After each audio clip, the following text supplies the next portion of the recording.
सभापतिको लागि लड्ने भनेर भनेको थिएँ तर अब शेखर दा हुनुहुन्छ मेरो दाइ उहाँ पनि इच्छुक हुनुहुन्छ हामी बुझ्न कुरा पनि भइरहेको छ अब हेरौँ दुईजना मध्ये एकजना त लड्नै पर्छ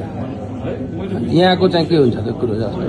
अब शेखर दासँग मेरो कुरा गर्दाखेरि शेखर दाले पनि मलाई केही स्पेस दिनु पर्यो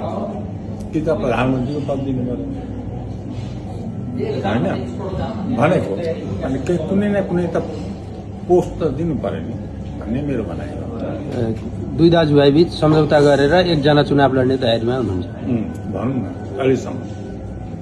पछि गएर कुरा फेरिने त होइन